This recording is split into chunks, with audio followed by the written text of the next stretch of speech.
The Fed raises rates, a second strike against Wells Fargo, and Viacom looks cheap. This time on the Morningstar Weekly Wrap.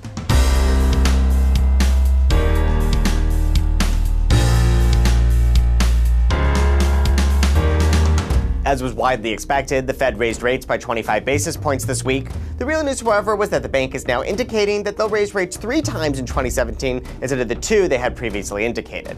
Morningstar's Bob Johnson thinks it's possible the Fed will move that much next year, but that even after these boosts, the Fed funds rate will remain at historically low levels and below the level of inflation. Now, keep in mind, what we're looking at here is that by the end of next year, we'll be looking at 2% inflation and something between 1.25% and 1.5% funds rate. So we're still behind the 8 ball. We've still got another percent or so to go in terms of Fed funds rate just to get back to inflation.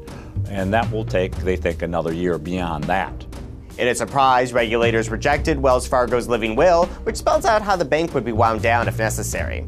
When coupled with the high-profile scandal of the bank opening unauthorized accounts, analyst Jim Sinegal saw this news as grounds to lower his stewardship rating.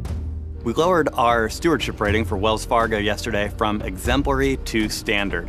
The reason for that is Wells Fargo just failed for the second time to submit an acceptable living will resolution plan to regulators.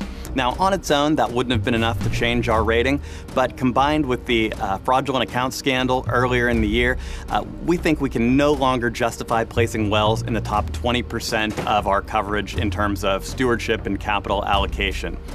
One of the other factors in this decision is that it actually limits management's ability to allocate capital. Wells is going to be subject to restrictions on buying foreign operations, opening foreign branches, and buying non-bank subsidiaries. So now management is actually restricted, whereas previously they were not. That said, we still see these issues as temporary. We think Wells will be able to manage through, though it may take some time, and we think the stock is somewhat undervalued relative to our $62 a share fair value estimate. The Redstone family, which owns 40% of both CBS and Viacom, said this week that they've reversed their thinking on if the two firms should combine. The news sent shares of Viacom sharply lower, so the market began focusing again on the pressures in the cable network businesses. But Morningstar's Neil Macker thinks the market is undervaluing the assets and that the shares look attractively priced today. But he warns investors to be prepared for a bumpy ride, as it could take years for a turnaround to take hold. And in case you missed it, it was Portfolio Makeover Week on Morningstar.com.